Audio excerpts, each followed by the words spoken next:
In the near future, 8 gamers receive mysterious messages inviting them to participate in a new game called The Call Up, which promises a prize of $100,000.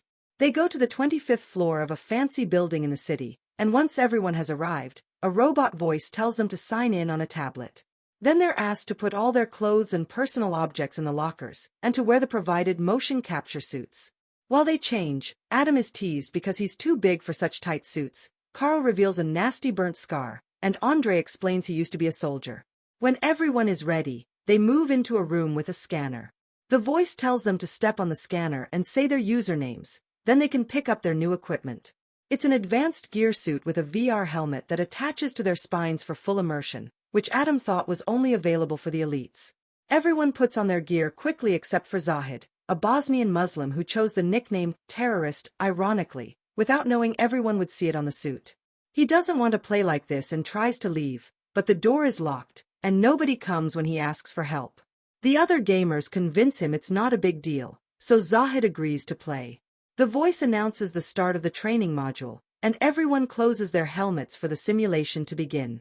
The room transforms into an extremely realistic post-apocalyptic world. Their suits are replaced with military uniforms, and their tattoos disappear. Although it feels real, their hands go right through the objects in the simulation. At that moment, the sergeant appears and starts treating them like new privates. They can't touch him either, and raising their helmets confirms he isn't in the room. He's just a very realistic NPC. The group follows the sergeant into another room where they get their weapons, which, in real life, are just props. The sergeant asks them to test their weapons on a bunch of bottles, and the players are impressed by the realistic recoil. After they practice for a while, the sergeant shoots 2 of them, which causes them to lose their vests.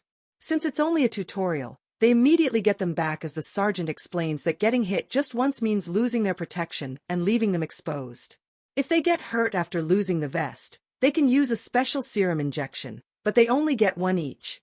This building has been overrun by dangerous terrorists, so the group's first mission is to take them out and get to the ground floor alive. Those who succeed will get the cash prize in real life. After the sergeant disappears, Andre decides to lead the group because of his experience and gives them tips on how to stay stealthy. They look around the different rooms until an enemy appears in the corridor and opens fire. Most of the group hides, but Andre moves fast and kills the guy. While the voice announces that they've completed level 25 and all the points are for Andre, they touch the body and confirm it's also an NPC. When they take the stairs, they discover there's a mechanism that will electrocute them if they try to leave without finishing the level. The group enters level 24 and finds more advanced weapons, so Andre teaches them how to use them. They move into the main room, and Marco kills the first enemy that appears.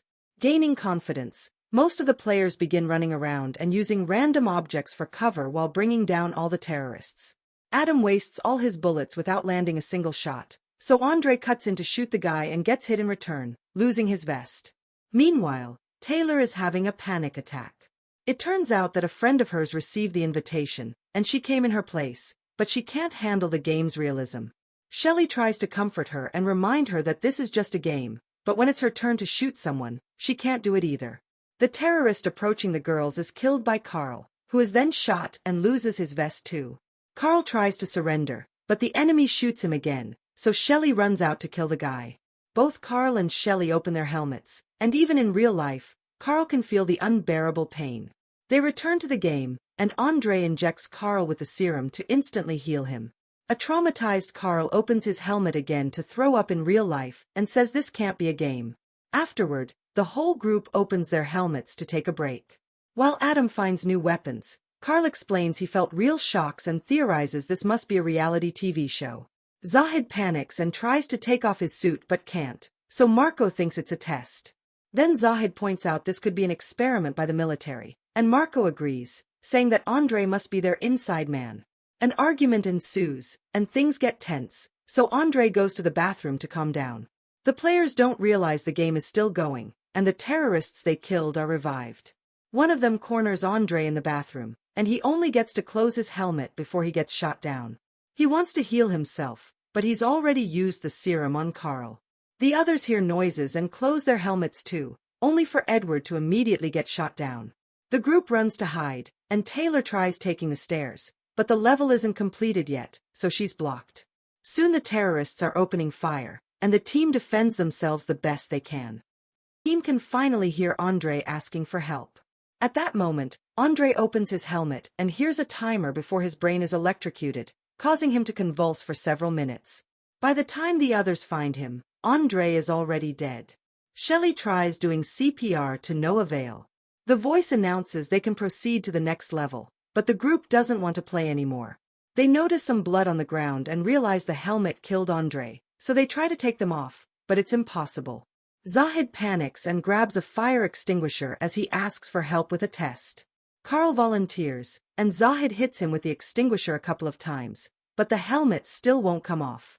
At that moment, they're called into the game by the sergeant, who walks right through Carl before kicking Zahid a few times to punish him for breaking the rules. Since the sergeant warns them about punishments for not playing, the group has no choice but to keep moving. They go through several levels without much trouble, although on each floor, they must learn to use new weapons and deal with new game mechanics.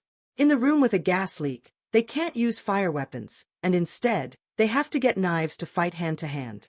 Having to kill someone face-to-face makes Taylor's anxiety worse, and Shelly promises her she'll get her out of there. As they continue to go down, most of the team loses their vests. During a serious gunfight, both Carl and Adam get shot down, so Shelly and Marco help them with their serums. A few hours later, the group takes a break and discovers it's nighttime in real life. Tired of being in the game, they use various objects to start hitting the windows, and Zahid manages to crack the glass using a cart. At that moment, the sergeant appears again and starts beating Zahid up with much more strength than last time. Zahid tries to run away by taking the stairs, but the sergeant kicks him down, and the resulting fall causes Zahid to break a leg. Before leaving, the sergeant announces that the next person who tries to escape will be killed. The team rescues Zahid and notices that the wound is in real life but not in the game, so they can't use the serum. The computer voice reminds them that they need to move, so Zahid asks them to hide him and leave without him. The group puts him down behind some furniture, and minutes after they leave, Zahid dies of blood loss. On the next level, Marco argues with the others over the new weapons, and the distraction allows a hidden enemy to shoot him in the rear. While the team fires back, Taylor runs to hide in a bathroom stall. After lots of shooting, a grenade ends the fight again, and Shelly helps Marco with a serum. The team realizes Taylor is missing and goes looking for her. A terrorist appears in the bathroom and starts checking the stalls one by one. Shelly hears him, so she bursts through the door and stabs the guy first. The level ends, and Edward gets the high score, putting him in first place on the board. While taking a break, the team discusses their lives and realizes all of them have no family, which means they were chosen because nobody would look for them. This way, they can get killed, and the company won't face any consequences. The group moves to the next level and finds the sergeant beating up a hostage. He explains there's a bomb in the basement that will blow up the building and kill them all if they don't stop it soon. The only way to disarm it is to get the code from the hostage. Since the guy is connected to voltage transmitters, Edward doesn't hesitate to start electrocuting him without mercy. After begging for his life to no avail, the terrorist says a word, and Adam writes it on the computer. However, this actually activates the bomb, and there are only 30 minutes to manually override it before it explodes.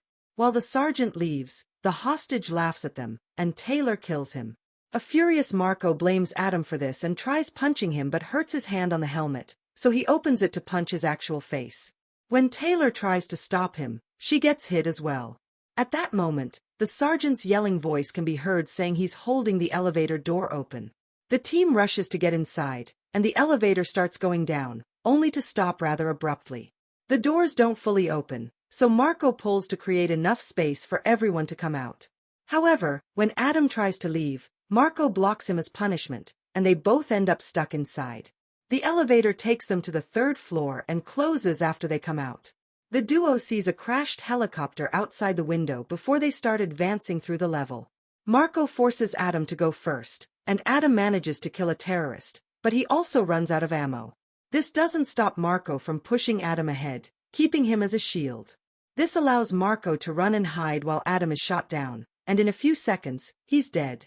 With only 15 minutes left, Marco has a breakdown, but he doesn't hesitate to move when the voice announces this level is finished.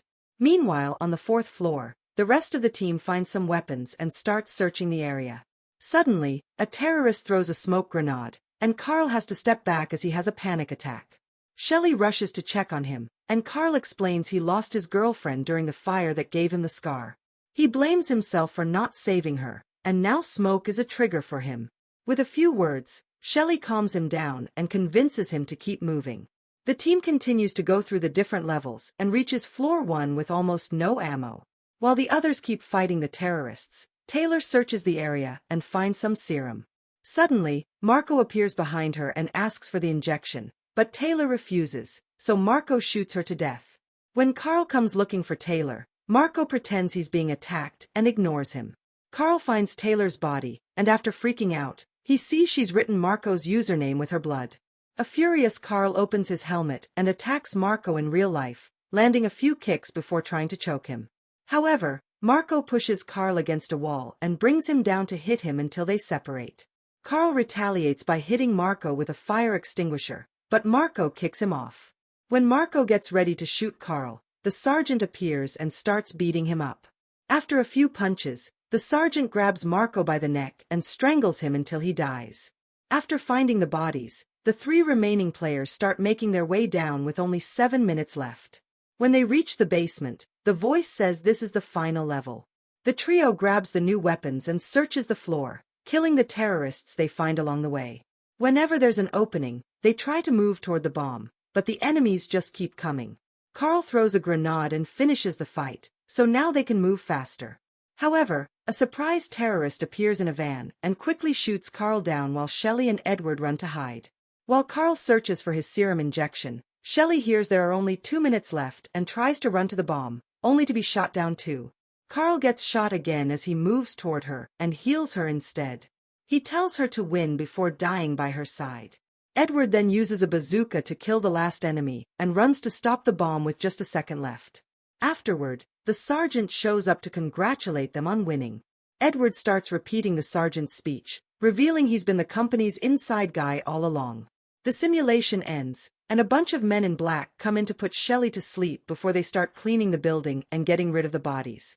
The game server deletes all the information on the players and initiates the shutdown sequence. In the morning, Shelley wakes up in her normal clothes and finds Edward in a suit helping the crew take care of everything. He gives her the bag with the cash prize, and when she threatens to go to the police, he points out nobody will believe her.